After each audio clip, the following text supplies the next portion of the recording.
what I'm saying? But I feel a lot of these are gatekeepers to black folks. For real though, they're gatekeepers. And a lot of people don't get the opportunity they would get if these people weren't guarding the gate. Oh, okay. And then that's going into the stuff, you know what I'm saying, of them not being, and it showed, like, you know what I'm saying, rather he did the interview, you start seeing all these old interviews of Steve Harvey stealing Mark Curry line, right. Stealing Katt Williams line, Said the Entertainer stealing Katt Williams line. And you know what I'm saying, when you think about it, like the girl, Tiffany Haddish, who's not funny to me, she is the only girl that Kevin Hart done put on. You know what I'm saying? Like, they ain't put nobody else on. So, like, it's a lot of good comics out here that they not, you know what I'm saying, putting on. And then none of them stood tall and stood up for Dave Chappelle. But when Dave Chappelle got his life back and his money, everybody loved Dave Chappelle. He the GOAT. But nobody stood in the gap and spoke out against what they did to Dave Chappelle, you know what I'm saying, when they tried to take everything from him. And the first thing they always want to say to us is we crazy on drugs. So when they did that to him, you know what I'm saying, he weathered the storm because like Katt Williams say now, if you good and you true to your craft, they can't cancel you. They gonna stand with you. They can't do nothing about it.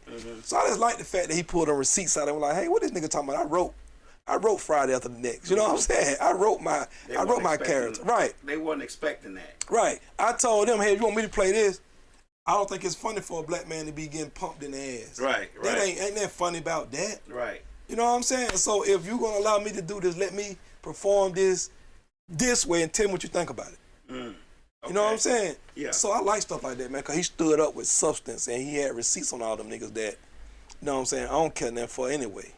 I don't think they was expecting him to have the receipts, but I don't think they was expecting as many people to back him up as they did. You get what I'm saying? Like, no, they expected him to have the receipt because they know him. You got to think they know him. Okay. They didn't expect everybody to back him up like you say. They didn't expect that. They didn't expect the black, you know what I'm saying, community like, oh shit, Katt, we here for it. Right. They weren't expecting that. Right. You know what I'm saying? Then Corey Holcomb and all them dropping it. Bill Bellamy like, hey man, the nigga Katt told the truth. So you got all the OG black comedians like, oh, that nigga told the truth. That's like, true. hey, I know all this stuff, and he spoke truth. So they wasn't expecting that though. Oh, wow. They wasn't expecting them receipts to be rolling out on social media like, he go the old clip from 10 years ago. He go this. Right. He go that. Right. Like, oh, nigga, Steve Harvey really had a wig on, you know what I'm saying, fooling people all these years until Katt exposed it. I'm just saying they wasn't expecting that, man. Okay. They wasn't expecting that. They wasn't expecting that. Well, I was all for it too. You know, I like I don't want to say petty, but I like drama. He started off 2014 with a bang, didn't he? Hey, but let me ask you this, man. The phantom guest is when you tell the truth. Is it considered drama? Is the truth considered drama? Depends on. Sometimes things are better left unseen. So when you're saying truth, you know what I mean? Like, it's okay to tell you the truth. But sometimes it's better left unsaid because you're stirring up, you know, mess from the past. Like, what did you gain from this? But in that situation, was the truth warranted, or was, you know what I'm saying, or was it messy? Because what was the point? Like, what did you gain from? They went on Shannon Sharp before him and lied and said that was their original stuff and that it wasn't his. Okay, see, I didn't know all of that. No, that's why he pulled out receipts. So that's why everybody was like, ooh, because both Said the Entertainer, Steve Harvey, and Ricky Smiley had done been on Shannon Sharp lying. Lying. They talking about, oh, the script went for Katt Williams for the pimp. Ricky Smiley talking about that he read for the pimp and it was for him. It was his script. It was for him. Oh, see, I didn't. So a lot of stuff Katt Williams was saying is just like, nah, let me clear the air, nigga. I got receipts. Like, no, nigga, like, you read for it, but when I auditioned, I was funnier. They gave it to me and put you in a Santa Claus suit. So I don't think nothing he said was messy because all three of them had that went on there before him. But why didn't he just say anything about those three? Why did you? Because Shannon asked him certain questions, like he say. Yes. So if you ask me something, I say, oh no, I don't go to Diddy parties because I know what go on there. Like I ain't no. Right. Like for my sanity, like when he said I had two rules, for my Buddha hole to still be a virgin and my soul to be intact. So when he go to talking about stuff that's going on, you're gonna say that. Like you're talking about, hey, I don't think Kevin Hart is that funny. Yeah, he making the money and the people like it, but pound for pound, he ain't no stand-up comedy. He can't stay next to me, you know what I'm saying, a whole lot of other people. Yeah, I agree with it. what I'm saying? Not, the original, like he's not an original comedian that's gonna make you funny. Like he have his moments when he say stuff. You know what I'm saying? Like when he get all animated, like he's animated in it, and that makes it funny. But like, you know what I'm saying? Some of the stuff, like he probably used his real life experience. We talk about his daddy and his kids and his first wife. When we talk about some of that stuff, it'd be funny. But that's overall, that's being a creative person. Nah, he ain't funny.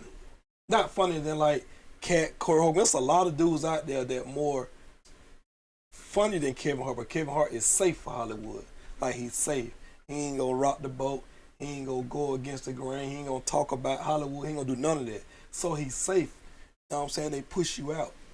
If he had this, if they had to do a comic, a Kings of Comedy, like off just pure talent, not name, height, not none of that, and you had him, Dave Chappelle, you know what I'm saying, probably some more folk, he wouldn't be ending the show. He wouldn't be next to Dave Chappelle. Like it'd be Katt Williams, you know what I'm saying, be right next to Dave Chappelle. Like it wouldn't be that way. Like if you look at the original Kings of Comedy, now that we know, Steve Harvey said the entertainer stole a lot of jokes from other people. Like Bernie Mac was the only original one in D.L. Hughley. Right. They were the only two that was given original material. Yeah. Like everybody else was stealing stuff and borrowing and adding and the third. But the original Kings of Comedy, like if you're gonna be a king of comedy, you're original, man. When you look back at Red Fox, Richard Pryor, Eddie Murphy, like them guys and Bill Cosby, them guys weren't stealing that from nobody, man. Them guys was comic geniuses. Kevin Hart is not somebody that you would say is an original comic genius. So I think when Katt Williams came on there and exposing stuff, you know what I'm saying, and speaking on stuff, you know, because I just think that's what hurt the black community when we want to keep secrets. Like I do agree with you though. All truth shouldn't be given, all truth. But I think we also in a world where we think the truth is hating, right? But all truth, I do agree. If we was once friends and we shared some stuff together, you go to the grave with it. Like I ain't gonna come out and say that. I still live by street code, even though I don't do that street no more. I still live by, you know what I'm saying, certain code. Cause some codes are just morale code, not even street code. That's a morale thing. Like there's some stuff you just don't do. But in Katt Williams' case, I feel like he was 100% right, you know what I'm saying, in everything he said. Because guess what? We be so quick to take up for a TD Jakes or a Diddy, nobody cares about the victim. Like these niggas is making women think they finna be famous in music. You beating them up, you drugging them, you forcing them to sleep with other men on camera. Allegedly. Man, women can't come back from that. Yeah, allegedly. Allegedly, right? Can't catch us slipping. Allegedly. We said allegedly. Right. So my whole thing is, we rather take up for Puffy when all this been out on him. Allegedly, if we want to say allegedly. Yeah, we got to say allegedly. All this, I mean, yeah, because we don't know what I'm saying. He ain't been found guilty. Right. So all of this have been on him for his whole career. Right? It's been swept under the rug, you know what I'm saying, pushed on. But let's think about how many victims out here, bro. It's 100 Cassies out there, dog. You know what I'm saying? Look what happened with Eddie Long when he was messing with little boys, right? He lied and lied. The church told him, oh, leave him alone. Then he get caught. He confessed. Church still saying, free my daddy. How you grown talking about he your daddy? Now the same church taking over TD Jakes. Hey, bro, listen. Everybody know what going on at Puffy parties, right? Right? Everybody I don't know. He ain't never invite me, but he can invite me. I'm gonna see. Listen, everybody speak on what go on there, right? I mean, everybody gonna go on there. You know what I'm saying? I mean, we know enough about, you know, what people say go on there, right? Okay. So, do you agree that a pastor like TD Jakes got any business there? No. So that's what I'm saying. If you're not there, there's no rumors associated with you if you're not there. I agree with you on that. Right? Now, our other boy, you know what I'm saying, who was on the hot seat before Eddie Long got caught, you don't hear nothing from him no more. You know what I'm saying? Creflo Dollar. He don't go out, he don't be associated with this mess no more. Right. You know what I'm saying? So your name is not there. TD Jakes can't say, hey man, a Puffy party don't need no prayer. And they don't want no prayer. So why are you there without your wife though? If you there on spiritual business, why are you there with your wife or somebody else from the church? No, bro. Where there's smoke, there's fire. A lot of pastors get up in the middle of the night to go pray. for the sick and shut in. Hey, bro, and all on I messing know a with them. few of them. I'm not talking from opinion. This is straight facts. I know from my ex-wife. They messing with family, boys because or he was Sister a preacher. Jones. He used to get up in the 2-3 o'clock in the morning hour to go pray for the sick and And I shut bet you in. he messing with some little boys Hey, on I don't Miss know what he was Jones. messing with, but I know he wasn't Miss praying Jones. He at 2 messing- o'clock in the morning. He was probably laying listen, hands, but he damn sure wasn't praying. Hey, the same way the Catholic Church, but the same way the Catholic Church protect all the priests from messing with little boys, Uh-huh. but they don't go to jail. They just get excommunicated from the church. Right. But why you not getting rape charges and all that put on you? Man, you molesting little children, man. That's what I'm saying. We like to protect the people that's supposed to be famous in this world. I'm supposed to be leaders. And the victims, bro, nobody never protect and cuddle the victims. Right. Well, And I that's think- why I'm glad that Katt spoke to a lot of that stuff, because we got to get from behind, want to protect the Puffies and TDJs of the world. And if you wrong, come down on you the same way they came down on my boy R. Kelly. Come down on them. I'm just saying, come down on them. R. Kelly didn't have enough money. See, that's the difference. The amount of money you have dictates what kind of punishment you're gonna get. Unfortunately, in this country, Well, R. Kelly was a little bit less. He didn't have $1 billion, so he can't. he probably didn't have the money, but his catalog, so he wanted his catalog. Mm-hmm. You know what I'm saying? But Hey, they he wanted put his that catalog too. Had he put that catalog up and said, hey, they would have protected him all the years like they did. Uh-huh. Now, I love R. Kelly, the artist. Right. I don't know R. Kelly, the man. Right. If the man was keeping women locked in a room, not letting them piss, making them piss in bowls and stuff and feeding them, and he dead wrong, he deserved jail time. Right. Right? But me, I also want to see, what my boy name is, Simmons. What's his name? Russell Simmons. Russell Simmons. I want to see Russell Simmons go down for what he been doing, mess with Kimura. You know what I'm saying? With 14, we brought to the United States, bro. I'm just saying, all these niggas been messing with little kids, bro. Usher was 12 or 13 when their mama put him with Puffy, bro. Nobody want to speak on what he was doing to Usher, but I'm just saying, though. Allegedly. All Please this, start saying allegedly. Please. all this needs to be, listen, bro. All this, like, we got to stop taking up for these people and start saying, hey, man, all right. When have you known us as excited and as celebrity? Our country is led by celebrity. So what makes you think that excited as we get for celebrity, how much people take up for celebrities, even if they don't know them? You know, you can go in comments on any social media page, World Star, The Source, anything where it's something talking about celebrity, and you have probably 80% of the people taking up for that celebrity. If you have one person that's not taking up for him, you'll have 80 people that's gone to his comments saying, you know, and these are people that are not, the celebrity doesn't know. The celebrity probably won't piss on if they was on fire, but we are so enthralled by celebrity that we would do anything. You know what I'm saying? We would do anything as far as take up for our favorite celebrity or just be in defense of our favorite celebrity. We will do that. That's just how we are built. This country's built around celebrity. Only America, right? You know what I'm saying? Where your comics and rappers can be looked at as leaders. Only in America. Exactly. Right? But that wasn't always the case. You got to think about this now. After the civil rights movement, let's think about before the civil rights movement, you know what I'm saying, during the Black Panther and all that. Man, Harry Belafonte and Aretha Franklin them was doing shows to bail the Black Panther and the civil rights leaders out of jail. You see what I'm saying? Right. But they weren't considered no leaders of the movement. Right. You know what I'm saying? So it all happened, when you think about it, Lab, it kind of all happened as Oprah Rose, Michael Jordan status, Michael Jackson. Right. You know what I'm saying? The white community have always had they rock and roll bands that they will fall out. But they don't look at their rock and roll bands as leaders of their community. It's my whole point. Okay. Even in rap music, right? Uh-huh. When EPMD came out, it was positive music. Right. You know what I'm saying? The crack cocaine era, bro, had us start idolizing people because now you got money, jewelry, and everything. Everybody else never showcased that. You know what I'm saying? Leaders was in suits. Black men were considered clean if you're in the suit. Right. You know what I'm saying? Now you consider you got money if you're a designer. Right. We done flipped the strip, bro. You know what I'm saying? So it all started in the crack cocaine era, bro, when blacks, you know what I'm saying, were able to come from poverty, from selling drugs, and show that we got something. Right. And everybody started idolizing drug dealers.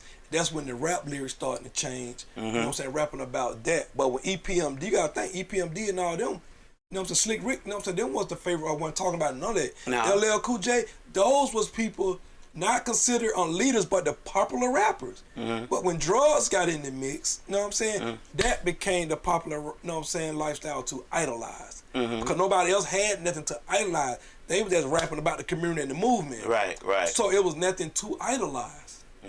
So the crack cocaine era, man, is when we, you know what I'm saying, went to idolization for, you know what I'm saying, for black stars or whatever. And that spread out to all celebrities. That spread out to most celebrities. I mean, you think about how, well, you know, when we had the Black Lives Movement and everybody was saying the kneeling. Everybody's waiting for the football players and basketball players to kneel about this and that. But to be actually honest, when has basketball, football players, except for Jim Brown, been social activists? They have not. They've never been that. So why would we expect them to be that now? I think social media. Yeah. Oh shit! Oh shit! I forgot she was over there. Go ahead. I just think social media because, like you said, like people put the comments on there. Back then, like when you know, like you said, if you was being idolized, you had to go get Jet magazine. You know what I mean? You had to like Spring Bling the videos or whatever.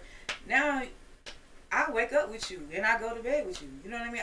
I live your life with you on social media. So now that's what I want to be. So now I don't know you from a can of paint, but I want to be like you. You know what I mean? Like everybody like the athletes, they're on social media. All the PR teams, hey man, go post them on social media. So you know what I'm saying? I agree 100%. Oh well, my favorite basketball player posted something on social media about Black Lives Matter, so we rocking with him. I think social media made it worse. But I'll be honest with you. I think once like the one I said, once they switched over with the jury and idolizing cars, drugs and cars and stuff like that, and then the videos start emulating that before social media. Oh yeah, that became an issue too, because you think about I'm 53 years old. I had the pleasure of seeing it all switch over.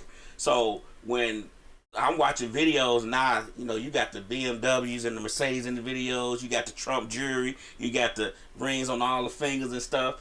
Me as, in the 80s, I was like 14, 15 years old. I'm looking at that like, man, I need to have that. You know what I'm saying? Like, that's how it goes. So once time went forward and social media now, you could be in their lives, like you said, from dawn to dusk. You with them all day. At least you feel like you are anyway. Now you really want to be that. Now you really want to have that. Now you really need to be that. You feel like that person is your friend because you with them all day. But now, honestly, people got to realize that social media is not real. It's not real life. I don't know why we get so trapped with that. You get what I'm saying? Like, we get so consumed with it. Because art imitates life, Lab. It goes back to what I'm talking about, the video game. Art imitates life. It's like our esteemed guest said. That you go to, I can wake up, let's say if I'm following her, right? I got a crush on her. I can go to bed looking at her page, and if she posting stories and posting stuff, I can wake up looking at that shit all day, every day. Like, oh my God, like, back in the day, you couldn't see that unless you went to the store and bought a magazine. Right. See what I'm saying? Then you can see it in real time. In real time, and I'm real just live saying, action. bro, I'm just saying, bro. Recorded, screenshot. Right. Yeah. Right, yeah, I'm just saying, like, you can do all of that, bro. Like, and so I'm just saying, like, it done got way out of hand with that, man. And like, you know what I'm saying? Like, there's a reason why Eazy-E wasn't the best rapper, but he was getting all the girls out the group because he had the most money. He ran the label. He had the money. You know what I'm saying? You know Right, what I'm I get what you're saying. Yeah. Suge Knight was not only a big bully, but he had the money to sign everybody. So everything was based around him. You know what I'm saying? Puffy wasn't an attractive guy when he was, you know what I'm saying? When he was dancing in the background. Hey, the dude gave him $80 million. Like they said, man, why would Clive Davis even give Puffy $80 million to start bad? But I'm just saying, bro, let's think about that. So when you dancing around, getting out there looking like a clown, teeth was out, you know what I'm saying? You know what I'm saying? He had buck teeth bad. Right. So now you become the owner of Bad Boy, Big, the hottest thing out. Y'all making money. Now your life is, you know what I'm saying? It's gravy. It's that's what I'm saying. People gonna gravitate to the most flashes, you know what I'm saying? All this, and the third, you know what I'm saying? And then you hear the stories about a lot of these rappers ain't had, oh man, I ain't had no money, I'm not making no money. You know what I'm saying? But people don't care. It's the optics of it. Right. As long as you look like you got it and get it. And I think, man, because how I was raised, you know what I'm saying? Because my family sold drugs and were bootleggers, right? But you wouldn't have been able to tell if you went from Born Home. But you think, but to be honest with you, back then when we were growing up, a lot of people who were doing that didn't show that. Like my uncle was, I'm from Chicago. My uncle was a straight stone killer, but you wouldn't know it because he wore a 3-piece suit and carried a briefcase. You know what I'm saying? Like, no, it was a different. But I'm just saying, like me watching my grandmother still go to work, right? Knowing that in the 80s, bro, my grandmother died in 1992. My grandmother died with $200,000 on her Bank of America account. Right. But she used to always tell me, hey, boy, I ain't never seen a brink truck follow a hearse. Right. It was her favorite line. But my grandmother was still working at Williams Barbecue, got all this money saved up. I'm just saying, still working, bro. Like, that's all she knew. So I didn't know it till she died. You know what I'm saying? Like, me over here, my uncles and all them fighting about the money, whatever. They put my mama in charge. You know what I'm saying? And she like, man, I wish mama would have had. You know what I'm saying? So it was just like, you know what I'm saying? So like, I grew up watching that. And then the Kingpin that we had from Born Home, 2 of them that was from like my area, like, which called the bottom of Born Home, they were not flashy. Right. Like, no jewelry, niggas didn't go out. One guy wore a doctor suit, and I tell you, every day, the nigga told me, he said, Moolah, I went out and bought me 100 pair of scrubs. Cashed my 100 pair of scrubs. He wore scrubs every day, but them niggas were making millions. And I was like, damn, man, if I was, you know what I'm saying? Right. So I've always adopted that. But if I had $1 million, wouldn't nobody never know. Right. Like, you know what I'm saying? Like, it ain't, some people ain't got to do that. You know what I'm saying? Some people got to do that. Slick say that she didn't know they was hood rich either. They was just growing up. Right. Well, I forget what project she said she from. So it grooms different. Like Charlotte Lowe, when he came up, right? He grew up watching the drug dealers. Like, we all grew up in the bottom. Charlotte Lowe grew up without a shadow of doubt. He wanted to be a drug dealer from the time we were 9 or 10. Okay. Because of what? The cars. He's go to nigga cars and ask him, can he spin the rim or can he touch it? He was always fascinated about the jewelry and the cars. So it was no question where he want to be. Right. You know what I'm saying? So he got the opportunity, 12, 13. Hey, man, he buying dope. You know what I'm saying? So I'm just saying, some people that's enamored by that stuff, like, oh, no, man, it catches you. You know what I'm saying? Like, for me, I never wanted to do that. I always wanted to be the drug dealer that had the money, but not showing it. Right. You know what I'm saying? But you know what I'm saying? I done seen niggas go to jail too, had millions and one flash because another nigga told on. Right. So either way it goes, sometimes you're gonna go down whether you flashy or not. So is it worth it? You know what I'm saying? At the end of the day, it ain't worth it. It ain't worth it. But sometimes you just have to do it a certain way. You know, I had a cousin that in Chicago that made millions of dollars selling drugs, and he grew up during the era of flashiness. I mean, but you really didn't see him much. You really didn't see him just around the neighborhood. He had 2 friends. You're gonna get that. They all grew up together from grade school. Of course, he was my cousin. He knew me, but you never ever hardly ever saw him. Ever. You knew him. You knew his name. You knew that he had, How old were you? Money, millions of dollars, but you never seen him hanging out. Never seen him on the block. You never see any of that. I know two dudes out there from Atlanta that nobody knew the dude owned the whole downtown. Like, right. You know what I'm saying? I'm gonna tell a story about that one day. Wesley Mayer, he owned the whole downtown. Mr. Walters and all the Jew boys and the white boys, they told on him, turned him into the feds.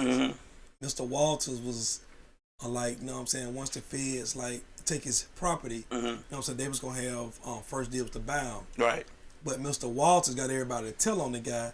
But when the property came for sale, Mr. Walters bought everything and made them buy from him. Oh, okay. Right, that's how you end up owning, you know what I'm saying, like, you know, all damn near downtown. But the black guy, Wesley Merritt, and the Blue Flame owner was the 2 biggest real estate guys in Atlanta. They were black. You know what I'm saying? The Blue Flame owner, Mike Cato, was like a gambler, you know what I'm saying, all that, you know what I'm saying, but real estate. You know what I'm saying, real estate guru. But so I just wanted to say that Atlanta. Oh no, this I want to ask you. When the first time you ever seen Scarface? I think I was. When did it come out? Because I saw it when it first came out. You couldn't have. Yeah, I could have. Because I saw. How old were you? It came out in 85, right? Like 77. I just watched it. I said, damn. It came in 77? Well, I saw it like 81. Oh, for real? You were Yeah. 4 years old. Oh no, damn, I was 4. I'm tripping. I was 11. I was Hey, but 11 listen, or though. 12 But when I think about first this. saw But it. think about this though. But I didn't know it was 77 when it came out. But yeah, I saw it like a few years later. Yeah, I think it was like 77, 79. I was just watching the other day. And so check this out, right?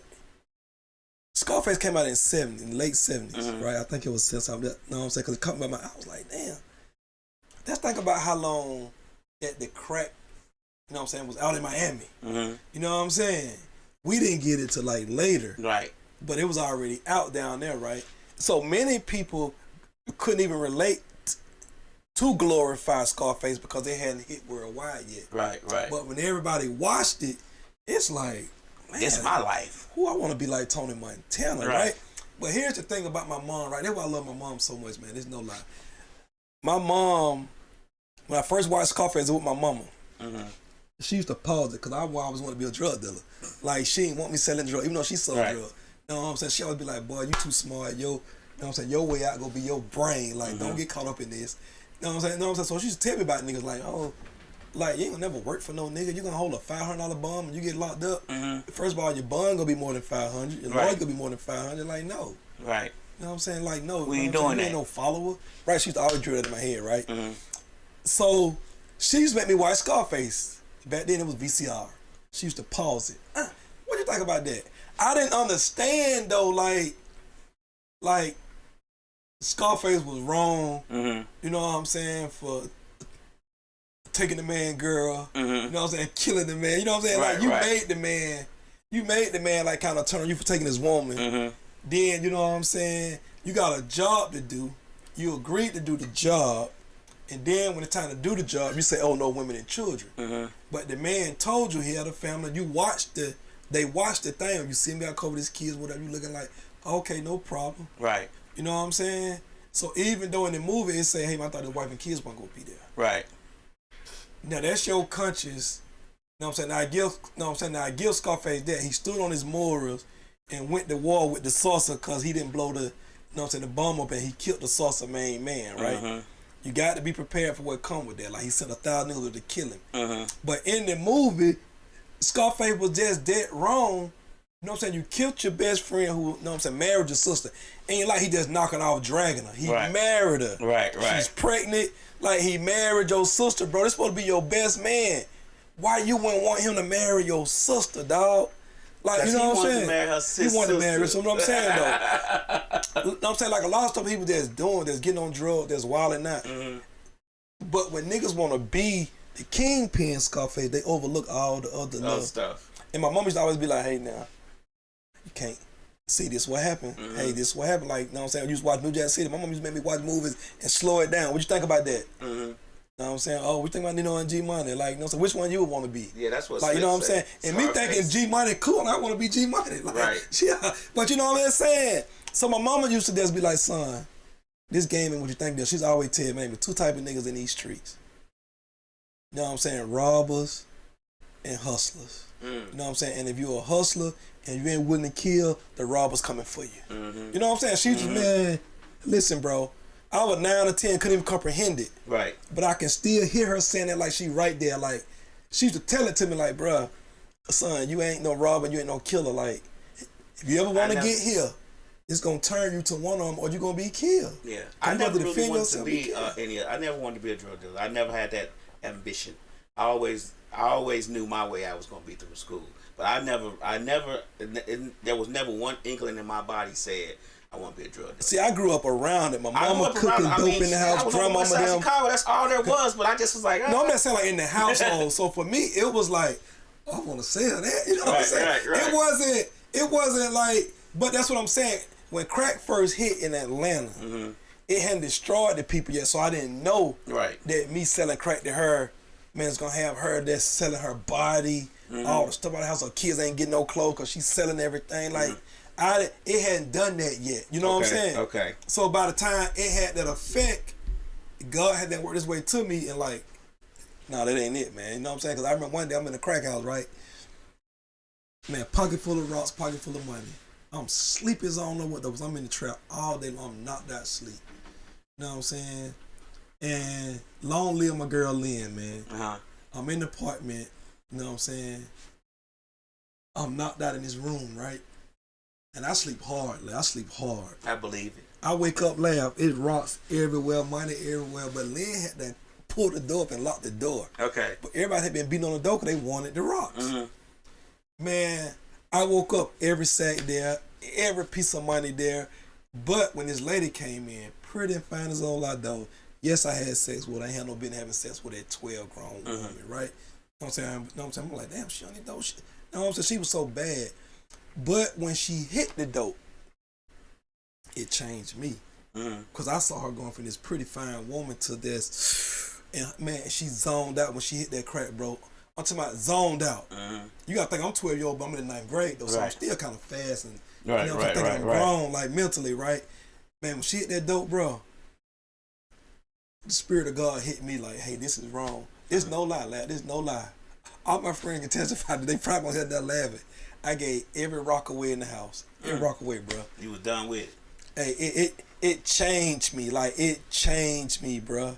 And from then on, like, I was the guy that will co-sign for other people. Like, if he wanted, and I know all the guys because my mom, my family. You know, so my family was, you know what I'm saying? Right. So I would be the guy to be like, oh yeah, I know. You know what I'm saying? He'll pay you, man. You know what I'm saying? He good for it. But for me, nah. Like, it changed me, man, because the lady was like, I can't believe I just fucked my friend's son. Like, man, you still a little baby to me. Right. But like, when she came to, she was just like, I'm so ashamed. Like, please don't tell your mama that. You know what I'm saying? She was like, Bob, I was at your baby shower, boy, using your mama. like, it messed her up. You know what I'm saying? Like, damn, like, I'm selling my body for some crack to a 12-year-old. Like, it messed her up, bro. And it changed me. And I was just like, man, it changed me, dog. To this day, I've never told my mama that story to this day. My mama the type of mama where she'll still be mad later to this day. She'll be like, no, she didn't do that to you. She'll be mad. Slick say it desensitized us young. Hey, no, it did, bro. It did. You know, I was around it. I saw it. But I just never wanted to be a part of it because I felt like everybody that was in it and selling it was so nervous. They seemed so nervous to me. And I was like, I don't want to be fucking nervous sitting on the porch just chill. I don't want to be that. I don't want to be that person. Nah, yeah, you got to be lucky every day when you're going there, either from the robbers, the cops, or girls trying to set you up. In that lifestyle, you get. I mean, they just seem so on edge all the time, and I'm like, damn. If, you know, I'm young. I'm in high school. I graduated high school at 15, 14. So I'm like, I don't want to be doing that shit. Like, I don't want to be just that nervous just to walk down the street or go to the store. You know, so I just want to be regular.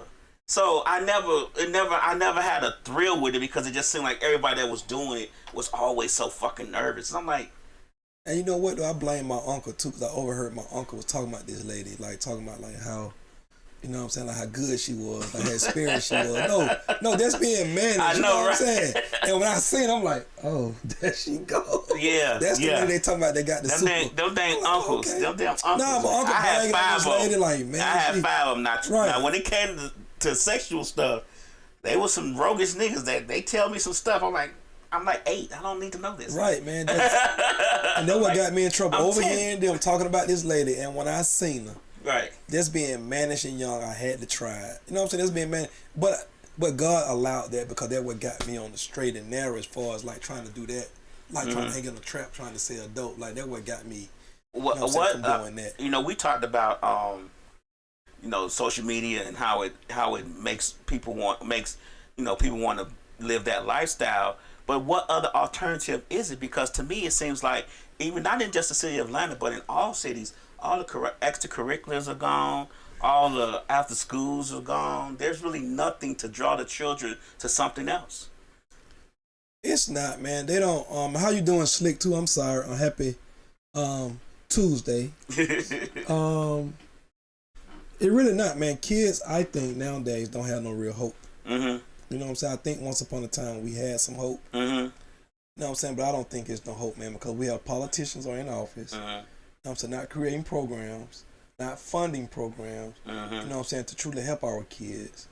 All they see are opportunities to go to YouTube and get rich off of social media. So that's what they doing. We can't knock them for that. You see what I'm saying? No, I'm not knocking them. No. I'm not saying we are, but I'm just saying we can't knock them for know what I'm saying, them trying to maximize the opportunity they see, right? Because they don't know yet whether or not this person is really successful. They just know they look successful. They acting successful. And then you got, like I tell people too, in Atlanta, right? You got people like a Lucci, a Gunna, a Young Thug, a Lil Baby, a Future. I'm gonna say the Migos, cause I ain't gonna get caught up in that. You know what I'm saying? Not Atlanta, so I'm gonna say North Atlanta because they influenced a lot of people in North Atlanta when they first came out. I'm saying that to say you got so many of these guys that wasn't star athletes. You know what I'm saying? Wasn't star students. Wasn't the coolest kids in school. So kids look at them like, damn, this nigga made it. I can make it too. Right. You know what I'm saying? So you got so many people in Atlanta that done got on. You know what I'm saying? You know what I'm saying? God bless little kids. Like a lot of them guys, you know what I'm saying? You know what I'm saying? They had some moderate success. You know what I'm saying? People from my project, Shawty Low, Franchise, D4L. All those guys. You know what I'm saying? Shop Boys. So you got people from Atlanta, bro, that wasn't always the coolest, like, you know what I'm saying, dropped out of school. So kids can see themselves in these people, man, like, oh, damn, man, I know him. He used to stay down the That's street. what I'm saying. Yeah. So when you see a little Duval, you thinking, oh, man, you know what I'm saying? I don't see him out there like Katt Williams, Kevin Hart, and all these guys. Right. But he make a good living for himself. Right, you see what I'm saying? right, So it's decent. like, damn, I can do that too. You see what I'm saying? So you see people that you can, you know what I'm saying, be like, oh, I can do that too. So, you know what I'm saying? No, I'm saying, so Atlanta is kind of messed up for that because it's giving a, you know what I'm saying, a false sense of I can do it too. You know what I'm saying? Without understanding the plight that these people took because Lil Baby path is so different. You know what I'm saying? On how he got in the game. Like, he didn't have to go through the chitlin circuit and market and do free shows and all that. You know what I'm saying? No, I'm saying he came in with a bagging to a label that already had some motion going with Right. You know what I'm saying? So they did that, you know what I'm saying, put him in the mix and he just ended up just having good music and can rap and it's got better and better. You know what I'm saying? But other people like Future had to grind for years. You know what I'm saying? Yeah. And Future grind for a long time. Cause I remember him mixtape 2 Chainz grind for a long time. Yeah, 2 Chainz, you know what I'm saying, had to change his whole name and image, you know what I'm saying, from Titty Boy to this. So, like, people that had to reinvent themselves and do stuff, you know what I'm saying, to get this. But these young kids be thinking, oh, it's microwave. Gucci Man dang sure grind, didn't he? Microwave, instant success. Right. Gucci Man was in a whole, 4-man group. You know, they had to separate itself and try to go and just got hot. And, you know what I'm saying? You know what I'm saying? Things be about timing and whatever God got for you. But that was before social media, too, so... You think about all these guys now, all these artists who, and think about this. When we started this radio station, TV station, we were getting interviews. But now with the advent of social media, artists feel like they don't need interviews because now. nobody doing podcasts. You know what I'm saying? In Atlanta, when y'all first did it, we're not doing podcasts. Y'all the first one. So they feel like they don't need an interview. Yeah. They don't need to be on podcasts. They don't need any of that stuff for exposure now because they can turn their phone around to their face and tell you what it is. And to be honest, that's true. That's true. No, it's true. That's true. You don't know what's gonna hit. You say the right thing, and you get 1 million views, and you get 50,000 followers. You done made it. You get what I'm saying? So in the sense they are correct. Oh no. But at the same time, you have to practice what you say. You get what I'm saying? You have to know what to say and what not to say where it won't ruin your career. You get what I'm saying? It's life changing for sure. Cause even like I don't know what Big Blank them. What's the name of their podcast? What? I know you're talking about Big Bang Black. Ain't it called Big Facts? So all of them, right? I've been knowing Jade for she, you know, I don't know what, you know what I'm saying, but Bank went from an artist, you know what I'm saying, big fat guy, you know what I'm saying, with, you know what I'm saying, caught a hot song, you know what I'm saying, he reinvented himself for health reasons or whatever, image reasons. Scream was a guy that the only person that gave him a chance at first was like Charlotte and Gucci.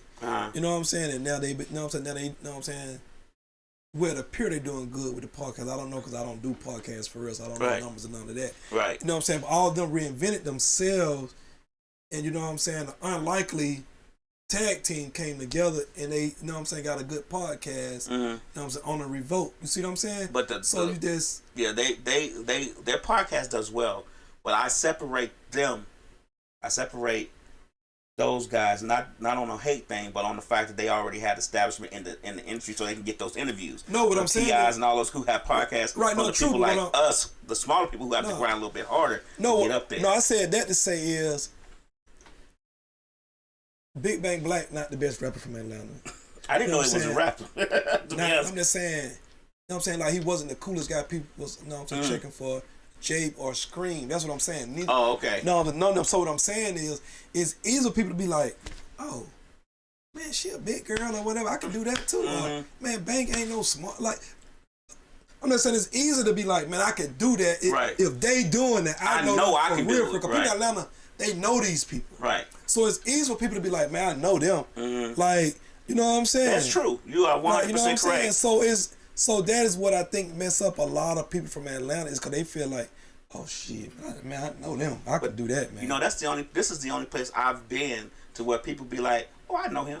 And it makes, you know what I'm saying, like you say, Shorty Low and all them. This is the only place I've been where people are like, man, I know him. If he can do it, I know I can do it. Bro, and they not saying it that they know him like they met him in passing. They actually know him like we grew up together. And it's easy to make. I'm thinking about this, bro. Lil Baby from Oakland City. Think about how many guys that Lil Baby knew from Washington or from Oakland City that was rapping. Lil Baby wasn't a rapper.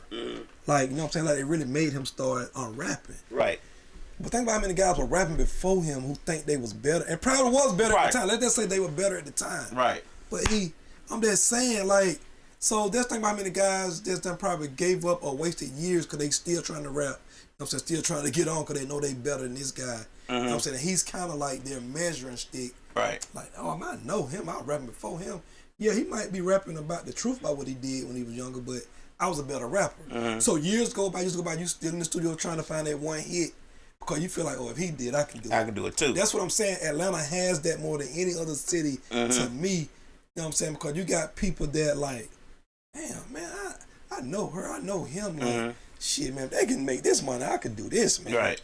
It just easy, I think, for the youth to get swallowed up in that when it already ain't nothing else for you to do. Okay. You see what I'm saying? Already ain't nothing else for you to do, man. And that's why I'm so glad that the NIL decided to start paying high school kids in Georgia because now we might can save some of the youth from the street because now I can say to a 13-year-old like, hey, bro, if you good, bro, let's hold tight, bro. You know what I'm saying? We can go try to probably get you 50 grand or 100 grand from some endorsements if you really good. Right. You ain't got to go to the streets, bro. Don't drop out, bro. If you good, let's hold tight. Let's try to go get this money for you, bro. Right. And if we can't get it for you about another year or two, hey, whatever you decide to do, but at least, you know what I'm saying, give yourself an opportunity to get some money.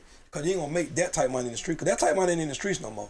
See, that money been gone from the streets a long time, bro. And in order for you to make that type of money, even when BMF was in Atlanta, in order for you to make some real money, you had to be getting what the paper quoted Meech to be getting, which was 2,500 bricks a month, right? You got, you know what I'm saying? Because hand in hand, if I got a brick and I said to you, I'm only making $2,000 max, maybe $3,000. I get some country bars, maybe $4,000 or $5,000. But hand in hand, you know what I'm saying, you're only making $2,000 or $3,000, right? Right. I mean, that's why in the paper it said, like when Jesus made that song, if something wrong with it, bring it back. You know what I'm saying? If it's unwrapped, I mean, whatever, right? So they were known for taking 6 ounces out of a key of cocaine. Cocaine is 36 ounces. You know what I'm saying? So they were known for taking 6 ounces out, right? You know what I'm saying? Every 6 key is a free key. Okay. 6 times 6, 36. Right, right. Every 6 key is a free key.